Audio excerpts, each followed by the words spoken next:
हमारी कहानी की शुरुआत इस लड़की अकाने से होती है जो कि 20 साल की कॉलेज में पढ़ने वाली स्टूडेंट है। वो बहुत चेयरफुल है और मोस्ट ऑफ द टाइम खुश रहती है। हालांकि उसकी जिंदगी में ट्विस्ट तब आता है जब एक दिन अचानक से उसका बॉयफ्रेंड उसको डंप कर देता है। असल में हुआ ये था कि ये बंदा फॉरेस्ट ऑफ द सेवियर नाम के एक MMO गेम में किसी और लड़की से बात करता था जो कि उसे पसंद आ गई। उसने काफी समय पहले अकाने को भी वो गेम डाउनलोड करवाई थी ताकि वो साथ में खेल सके, लेकिन जाहिर है ऐसा कुछ नहीं हुआ। घर आके अकाने जैसे ही गेम खोलती है उसको सब कुछ पुराना याद आने लगता है और बेचारी का दिल टूट जाता है। लेकिन वो अकेली नहीं होती, उसके साथ उसकी दोस्त मोमो भी थी जो कि अकाने की ही तरह 20 साल की यूनिवर्सिटी स्टूडेंट है और रिलेशनशिप में आने के लिए बहुत ज्यादा डेस्परेट है, पर अभी तक उसकी किस्मत ने उसका साथ नहीं दिया।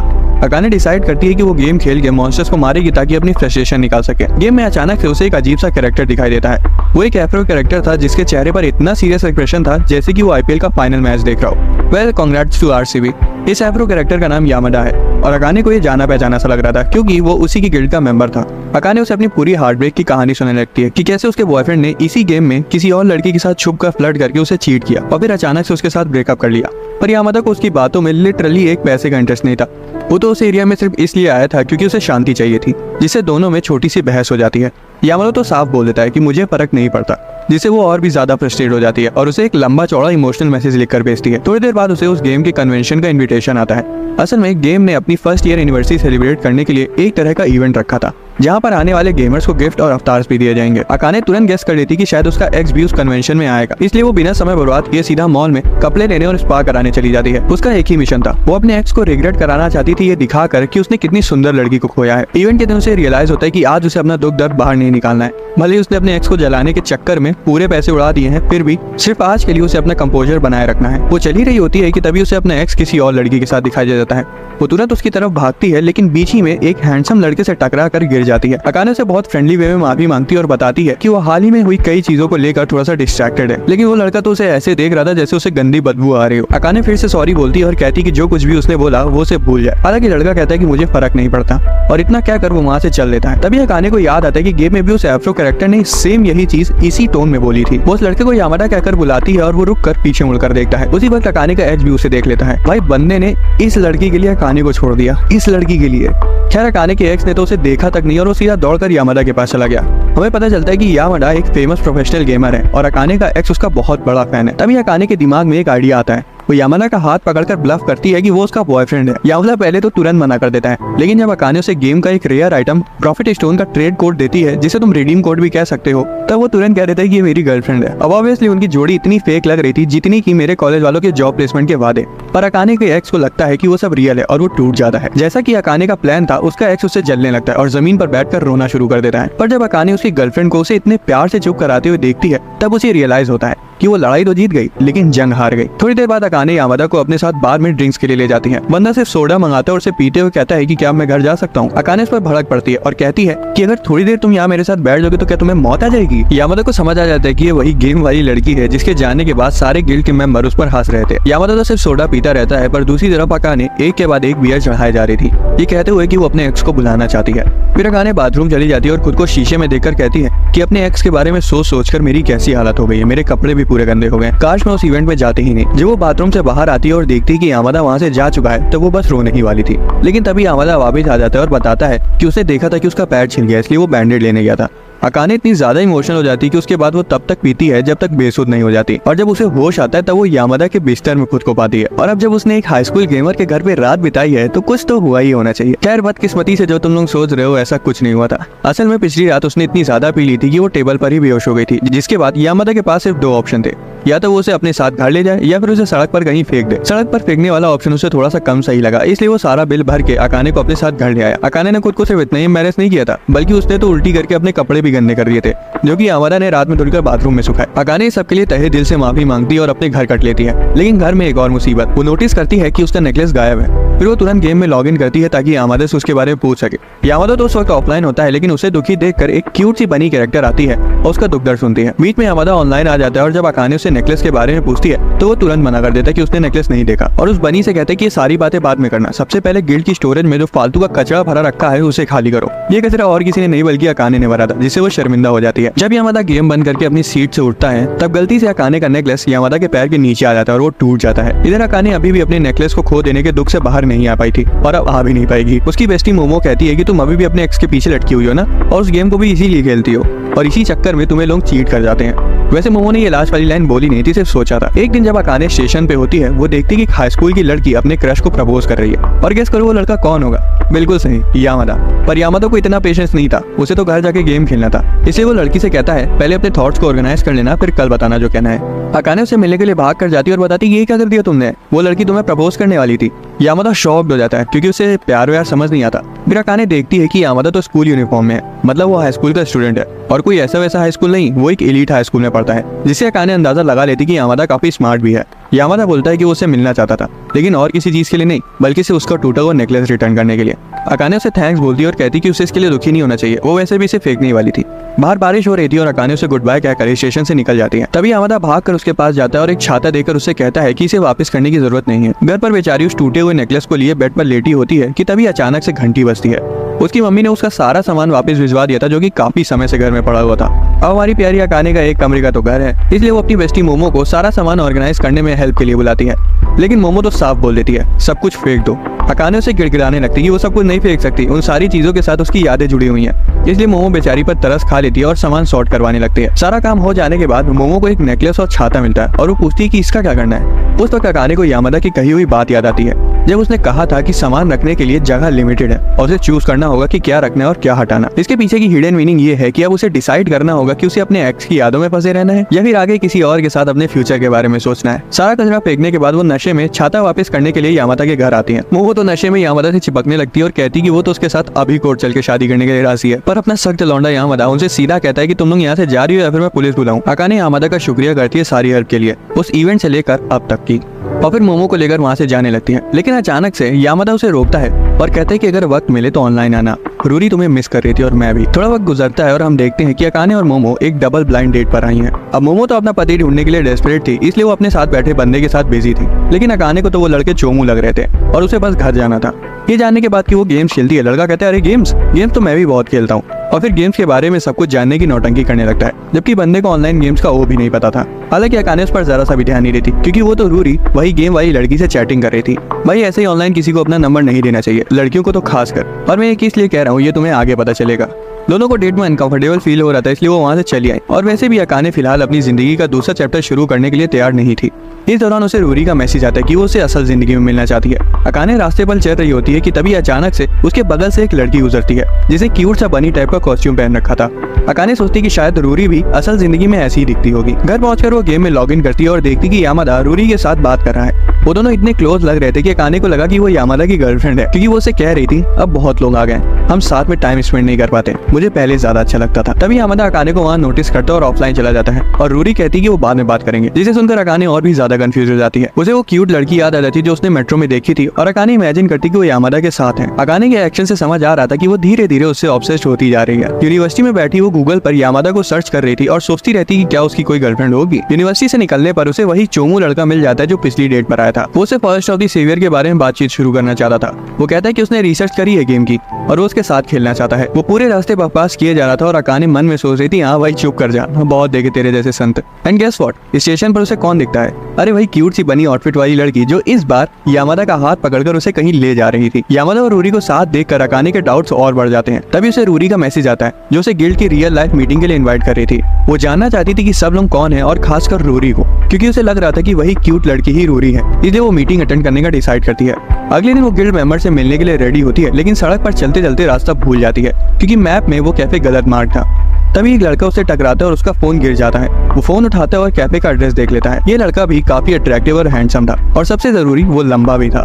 वो अकाने को कैफे तक ले जाने का ऑफर करता है। रास्ते में अकाने को समझ आता है कि वो लड़का फॉरेस्ट ऑफ द सेवियर को लेकर पूरा पागल है, क्योंकि वो बिना रुके उस गेम के बारे में बकबक किए जा रहा था। कैफे पहुंचकर वो वही बनी आउटफिट वाली लड़की को देखती है जिसे वो इतने दिनों से रूरी समझ रही थी, और साथ में अपना भाई यामादा भी वहाँ था। वो यामादा की तरफ भागने लगती है, लेकिन बनी आउटफिट वाली लड़की उसे बहुत तीखी नजरों से देखती है, जैसे कि अगर वो यामादा के पास आई तो उसे खा जाएगी। अकाने फ्रेंडली वे में उस लड़की से पूछती है कि क्या वो प्रिंसेस रूरी है, लेकिन वो इग्नोर कर देती है। और यहाँ आता है कहानी में प्लॉट ट्विस्ट।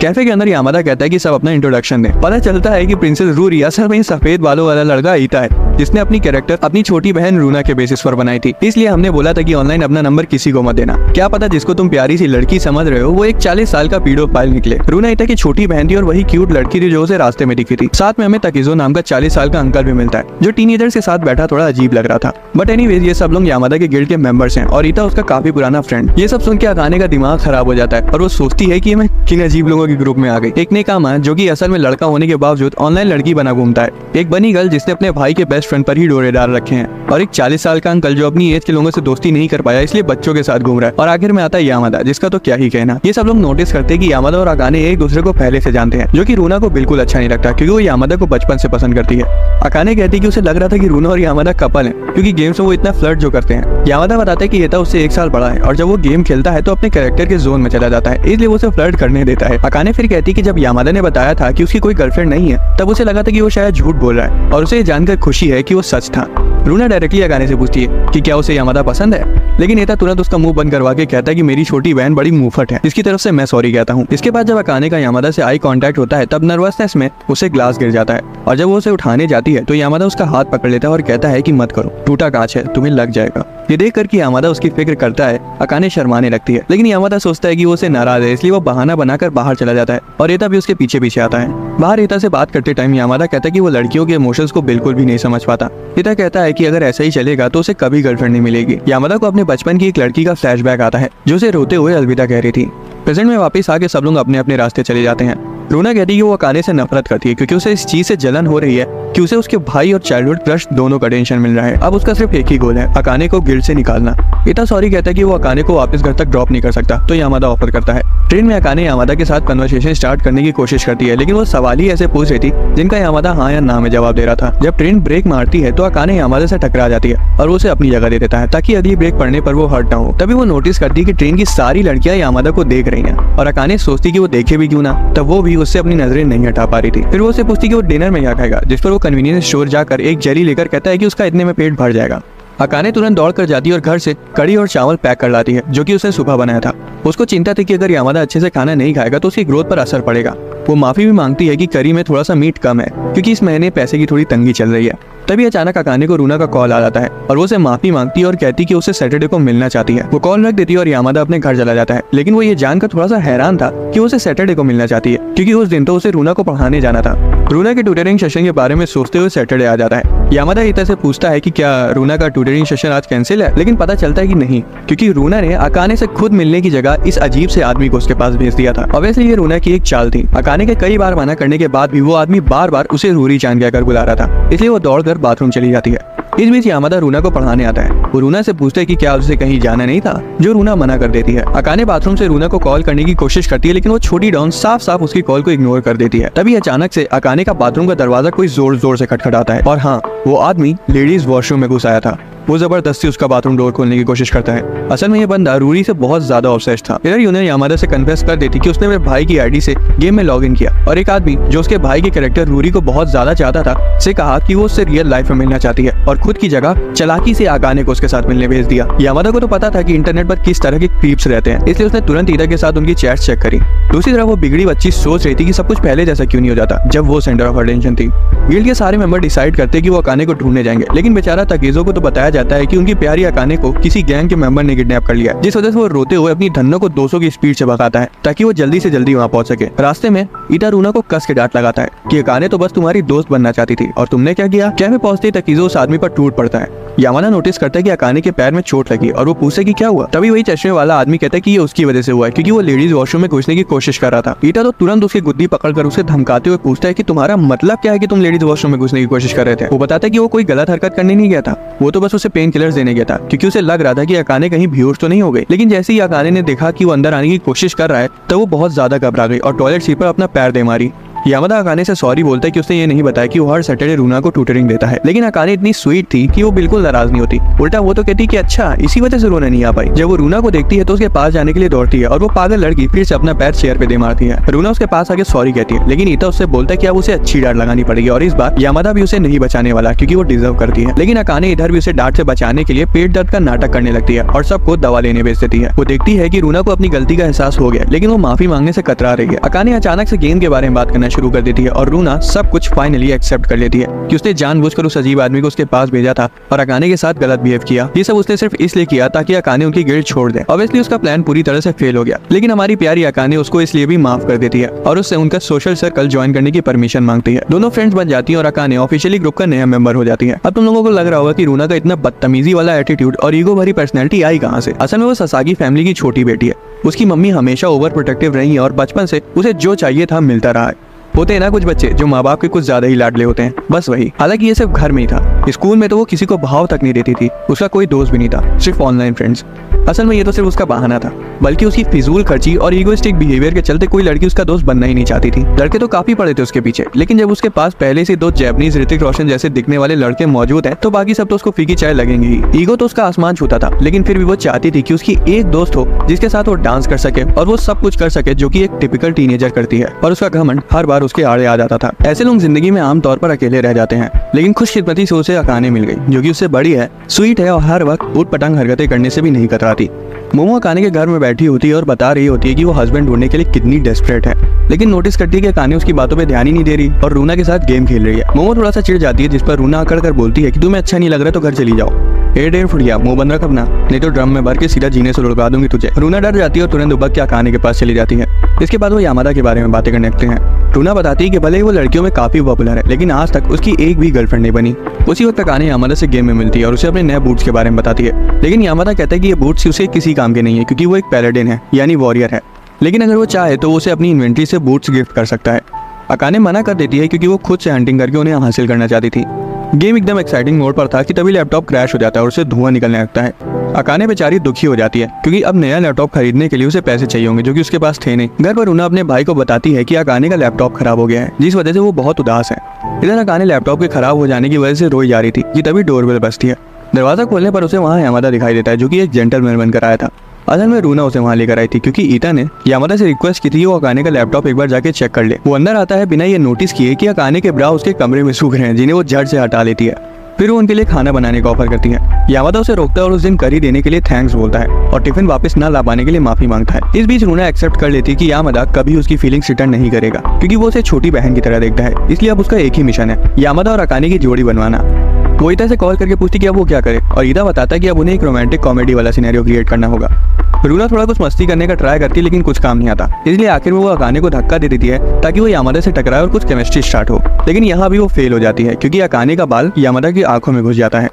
जब वो चेक करने के लिए उसके नजदीक आती है तब किसी लड़की को पहली बार इतने पास से देखने की वजह से वो घबरा जाता है कि कहीं वो उसकी आंखों में हमेशा के लिए न खो जाए। वो उसे पीछे करके तुरंत अपने घर से टूल्स लेने के बहाने वहाँ से चला जाता है। बाहर जाते टाइम यामादा को अपने बचपन का फ्लैशबैक आता है जिसमें एक लड़की उससे कह रही थी कि वो हमेशा साथ रहेंगे, लेकिन यामादा लॉजिकल जवाब देता है कि ये पॉसिबल ही नहीं है। प्रेजेंट में वापस आके हमें उसे कन्वीनियंस स्टोर में शॉपिंग करते हुए दिखाया जाता है जहाँ की कैशियर उसे काफी समय से पसंद करती थी और उसका नाम जानना चाहती थी। वो भी उसी स्कूल से पास आउट हुई है जहाँ वो अभी पढ़ रहा है, लेकिन अपना यामादा उसके हिंट्स को जरा सा भी नहीं समझ पाता और बिजी है कहकर वहाँ से निकल जाता है। अकाने के घर वापस आकर वो उन दोनों को सोया हुआ पाता है। वो देखता है कि अकाने सोते वक्त कितनी स्वीट और इनोसेंट लगती है।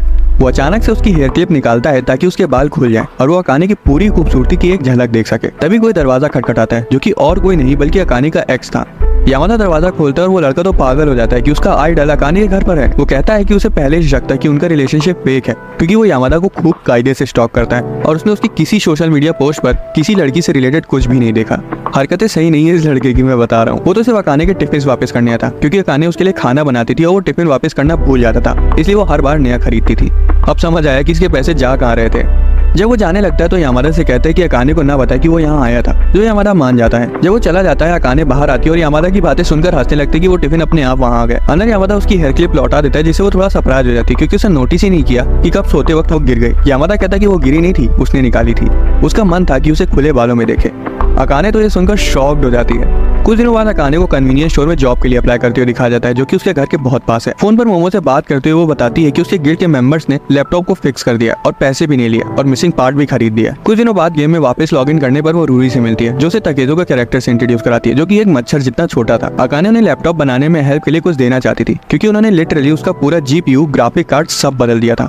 उसके इतने इंसिस्ट करने पर वो उसे यामादा के हाई स्कूल फेयर में चलने के लिए इनवाइट करते हैं। स्कूल में यामादा की लाइफ बिल्कुल इजी मोड पर है, क्योंकि वो सभी लड़कियों की सेंटर ऑफ अटेंशन है। हम सुसागी से मिलते हैं, जो कि स्कूल में यामादा की इकलौती फीमेल फ्रेंड है, क्योंकि वो भी बिल्कुल उसी की तरह है। वो कहती कि कल उसने उसका मैच लाइव देखा था। अब वो अपनी पहले वाली स्किल्स को पूरी तरह से खो चुका है और FPS गेम्स खेलने के लायक नहीं है। फेस्टिवल में गिल्ड के सारे मेंबर आते हैं और अकाने को बहुत मजा आता है, लेकिन रूना घबरा जाती है और उसका पेट दुखने लगता है, क्योंकि अगले साल उसे इसी स्कूल के एंट्रेंस एग्जाम देने हैं। वो बाथरूम जाती है और जब अकाने उसका बाहर इंतजार कर रही थी तो वो यामादा को नोटिस कर दिया। वो उसके पास जाने में थोड़ा सा शर्मा रही थी, लेकिन यामादा ने उसे देख लिया था और वो अपने दोस्तों से कहता है कि मैं बाहर जा रहा हूँ, वेट मत करना मेरा। वो अकाने से मिलता है और वो दोनों रूना को इन्फर्मरी ले जाते हैं। नर्स बताती है कि उसे बुखार कुछ नहीं है, बस भूख लगी है। रूना लिस्ट बताती है कि उसे क्या खाना है और वो लेने चले जाते हैं। हॉल में सभी बच्चे, खासकर सारी लड़कियां उन्हें घूर रही थी कि आखिर यामादा के साथ ये लड़की है कौन। कुछ जूनियर्स उसके पास आती है और डायरेक्टली पूछ लेती कि क्या वो दोनों कपल्स हैं।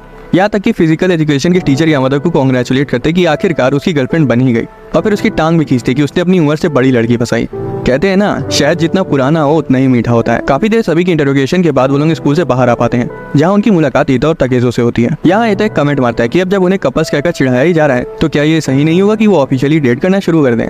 यामादा कहता है हाँ क्यों नहीं, लेकिन अकाने नर्वस हो जाती है और उसका चेहरा पूरा लाल हो जाता है। हालांकि ईता माफी मांगता है और कहता है कि वो तो बस मजाक कर रहा था, लेकिन अकाने उठकर वहाँ से भाग जाती है और यामादा भी उसके पीछे पीछे जाता है। रास्ते में हमें पता चलता है कि सुसाकी भी यामादा के पीछे पड़ी है। वो अकाने से अकेले में बात करना चाहता था, लेकिन लड़कियां तो उनको अकेले छोड़ने का नाम ही नहीं ले रही थी, इसलिए अकाने उसे खींचकर टॉप फ्लोर पर ले जाती है। ऊपर वो उससे पूछता है कि तुम शर्मा क्यों गई थी, जिस पर वो कहता है कि क्यों ना शर्माए भाई, ईता ने अचानक से किसी के साथ मुझे शिप कर दिया, और अगर मैं उसके मजाक को सीरियसली लेकर बोल देती कि हाँ ठीक है मैं यामादा को डेट करूंगी तब तुम क्या करते। यामादा कहता है कि अगर ऐसा होता तो ये उसके लिए बहुत गर्व की बात होती, क्योंकि अकाने उसके लिए उस फूल की तरह है जिस तक वो कभी नहीं पहुंच सकता, इसलिए उसने उसके बारे में कभी सोचा ही नहीं। फाइनली अकाने के सारे डाउट्स क्लियर हो जाते हैं और वो टॉपिक को इग्नोर करके रूना के लिए शॉपिंग करने चली जाती है। फेस्टिवल के कुछ दिनों बाद हम देखते हैं कि यामादा सुपरमार्केट में शॉपिंग करने जा रहा है और वो कितने प्यार से उसे अटेंड करती है। असल में गेम में अकाने ने उसे बोल बोल के पागल कर दिया था कि वो उसकी सुपरमार्केट जाके शॉपिंग करे।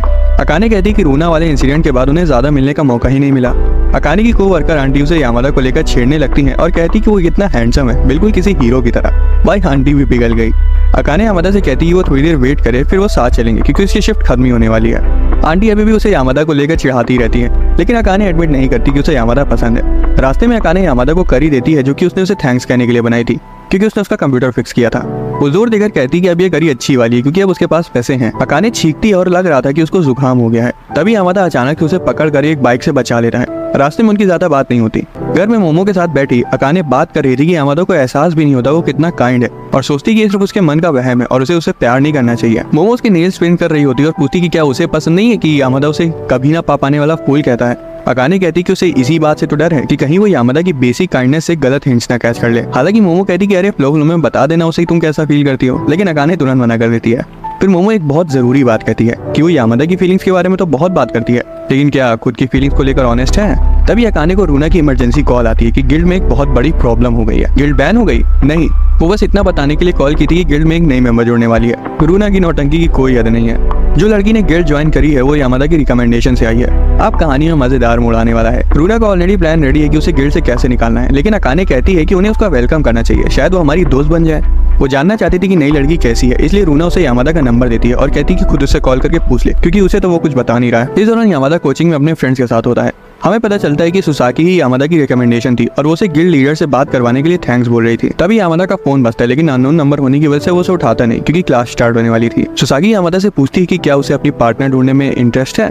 वो कहता है कि उतना कुछ खास नहीं। क्लास के बाद यामादा उसी नंबर पर कॉल करता है और अकाने कॉल उठाती है और हर रोज की तरह बकबक करना शुरू हो जाती है और कहती है कि वो ज्यादा देर बात नहीं कर सकती क्योंकि उसे काम पर जाना है। यामादा को चिंता थी क्योंकि अकाने को जुकाम है और शायद वो बढ़ सकता है। देखने से लग रहा था कि सुसाकी को थोड़ी जलन हो रही कि कोई उसके आगे निकल रहा है, इसलिए वो पूछती कि अकाने है कैसी। यामादा को उसकी सारी खूबियां मालूम थी, लेकिन वो उन्हें शब्दों में बयान नहीं कर सकता। बाद में हम देखते हैं यामादा रूना को जब पढ़ा रहा था तभी रूना को अकाने का कॉल आता है। सीन ये हुआ था कि अकाने को इतना भयंकर बुखार चढ़ गया था कि वो ढंग से खड़ी तक नहीं हो पा रही थी। वो दवा लेने जाने के लिए साइकिल स्टैंड तक जैसे तैसे जाती है, लेकिन रोड पर ही गिर जाती है। खुशकिस्मती से यामादा उसका हाल चाल लेने के लिए उसके घर ही आ रहा था और उसे इस हालत में देखकर उसे घर उठा ले गया। दूसरी तरफ घर जाते वक्त सोसाकी यामादा के दोस्त से बात कर रही होती है। वो उसे सलाह देता है कि अगर तुमने जल्दी नहीं करी तो कोई और परी तुम्हारे राजकुमार को उड़ा ले जाएगी। फ्लैशबैक में हम देखते कि वही थी जिसने यामादा को प्रोफेशनल गेमर बनने के लिए मोटिवेट किया था। उसको लग रहा था कि वो हैक्स यूज करता है, इसलिए वो उसके घर गई ये देखने के लिए कि आखिर वो गेम खेलता कैसे है। और उसकी स्किल्स को देखकर वो इतना इंप्रेस हो गई कि कब 4 घंटे बीत गए उसे पता ही नहीं चला। फाइनली वो सजेस्ट करती है कि उसे इसमें अपना कैरियर बनाना चाहिए और धीरे धीरे उसके साथ रहते रहते सोसाकी को उससे प्यार हो गया। ये जानते हुए कि वो इमोशनली कंजर्व्ड है, फिर भी एक दिन स्कूल में यामादा ने उसे उस लड़की के बारे में बताया जो मिडिल स्कूल में बुली होती थी,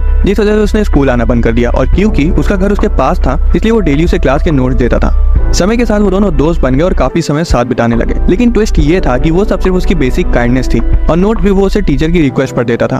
उसकी इस काइंडनेस को वो प्यार समझ बैठी और उस इंसिडेंट के बाद से ही वो कभी नहीं समझ पाया कि लड़कियों को कैसे ट्रीट किया जाए। सोसाकी को उस वक्त उसे बहुत डर लगने लगा था और वो सोचती है कि अगर वो फ्यूचर में कभी इसके जैसे लड़के से प्यार कर बैठेगी तब पक्का उसका दिल टूटेगा। प्रेजेंट में यामादा पूरी रात अकाने की देखभाल करता है क्योंकि उसे बहुत तेज बुखार चढ़ा था। उसे ठंड लग रही थी, भूख लग रही थी और उसकी हालत वक्त बीतते बिगड़ती ही जा रही थी। इसलिए यामादा उसे हॉस्पिटल ले जाने का डिसाइड करता है। वहाँ ट्रीटमेंट के बाद वो उसे घर ले आता है और रात के 2 बजे जब अकाने की आंखें खुलती हैं तब वो यामादा को उसके बेड के बगल में सोते हुए देखकर शॉक्ड हो जाती है। उसका फीवर कम हो गया था और वो ताजी हवा के लिए खिड़की खोलती है जिससे यामादा जाग जाता है। ये सीन अकाने के लिए बिल्कुल एक प्यारे सपने जैसा था।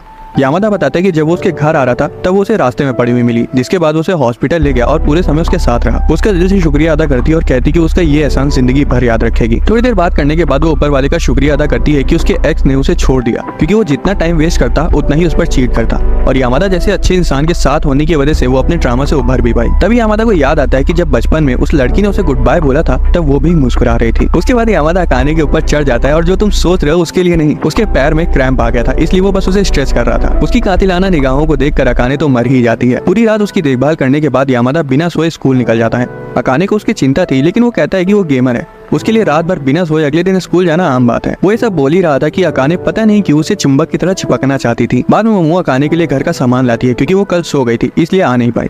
उसे पता नहीं था कि वो बीमार है और जब उसे पता चला कि यामादा ने पूरी रात उसकी केयर करी तब उसके होश उड़ गए और वो अभी भी हैरान है कि उनके बीच कुछ हुआ नहीं। अब कुछ होने तो वाला था लेकिन अकाने की टांग खुलने की जगह अकड़ गई। उसे इस बात की भी चिंता हो रही थी कि अकाने हार्ट ब्रेक के बाद से प्यार के बारे में सोच ही नहीं रही है। जाते हुए वो कहती है कि प्यार में समय का बहुत बड़ा रोल होता है। बाद में यामादा मैसेज करके पूछते कि वो कैसी है। अकाने तो उसका मैसेज अपने फोन पर देख कर ही खुश हो जाती है। रूना का मैसेज देखने के बाद वो गेम में लॉग इन करती है जहाँ उसे ईता और सुसाकी मिलते हैं और सब हंटिंग जाने का डिसाइड करते हैं। अकाने जानकर बहुत खुश होती है कि सुसाकी भी एक पैलाडिन है क्योंकि वो शुरुआती लेवल पर काफी वीक होते हैं। सुसाकी डाउट करने लगती कि फिर उसने ये क्लास क्यों चुनी, जिस पर अकाने कहती कि एफर्ट ज्यादा मैटर करते हैं क्योंकि हायर लेवल्स पे वो सबसे स्ट्रॉन्ग क्लास मानी जाती है। वो सब एक कमजोर बॉस को ढूंढते हैं, हालांकि पूरी ताकत से हमला करने के बाद भी उस पर एक खरोच तक नहीं आती। ईता वहाँ बैठा रहता है और अटैक नहीं करता क्योंकि अगर वो करेगा तो बॉस 2 सेकंड में हार जाएगा। दोनों पैलेडिन्स मिलकर उस पर हमला करती है लेकिन उसे डैमेज ही नहीं लगता क्योंकि उनकी डीपीएस से ज्यादा उसकी हेल्थ रीजनरेशन स्पीड थी। वो घंटों तक कीबोर्ड तोड़ती रहती है लेकिन बॉस का बाल भी बाका नहीं कर पाई। आखिर में बॉस बोर होकर खुद ही वहाँ से चला जाता है। हालांकि इतना देर साथ खेलने की वजह से सुसाकी को समझ आ गया था कि अकाने अच्छी लड़की है। अकाने यामादा को कॉल करके सब कुछ बताती है और दूसरी तरफ ईता और सुसाकी बात करते हैं। सुसाकी क्लियरली प्रिटेंड नहीं करती कि वो यामादा को चाहती है लेकिन ईता समझ जाता है कि शायद उसे कोई पसंद है और वो खुल के बोल नहीं पा रही है, इसलिए वो कहता है कि उसे किसी की मोटिवेशन की जरूरत नहीं है, बस वो जो मन में है बोल दे। दूसरी तरफ यामादा अकाने से पूछता है कि क्या कोई जरूरी बात थी, जिस पर वो कहती कि नहीं, उसे बस उसकी आवाज सुननी थी। अगले वीकेंड पर वो मोमो से मिलती है क्योंकि उसे कुछ जरूरी बात करनी थी, लेकिन उससे पहले वो पूछती है कि उसे क्या लगता है कि उसके एक्स ने उसे क्यों छोड़ा होगा। असल वो जानना चाह रही थी कि उसमें क्या कमी है ताकि वो उसे ठीक कर सके और अगले रिलेशनशिप के लिए रेडी हो सके। तभी अचानक 2 लड़के आते हैं जो कि कल की डेट से मोमो को जानते थे। मोमो के मना करने के बाद भी वो जबरदस्ती वहाँ बैठ जाते हैं, उन्हें इनकम्फर्टेबल कर देते हैं और जब हद पार हो जाती है तभी अचानक से ईता वहाँ आता है जो कि उसी कैफे का वेटर था। वो उन दोनों लड़कों को आराम से हैंडल करके दूसरी सीट पर भेज देता है। अकाने तो उसे देखकर बहुत खुश हो जाती है और मोमो सोचने लगती है कि इतने हैंडसम लड़के फॉस खेल रहे हैं और मैं यहाँ एवरेज लड़कों के साथ ब्लाइंड डेट पर जा रही हूँ। ईता की शिफ्ट खत्म हो जाती है और वो अकाने और मोमो को वेट करते हुए देखकर सरप्राइज हो जाता है। अकाने अपनी बेस्ट फ्रेंड मोमो और प्रिंसेस रूरी दोनों की सलाह चाहती थी क्योंकि जब उसके बॉयफ्रेंड ने उससे ब्रेकअप किया था तब वो ऑनलाइन गेम्स में खो गई थी और प्रिंसेस रूरी ने उसे ढूंढा था और उसकी सारी बातें सुनी थी जिससे वो उस पर विश्वास करती है।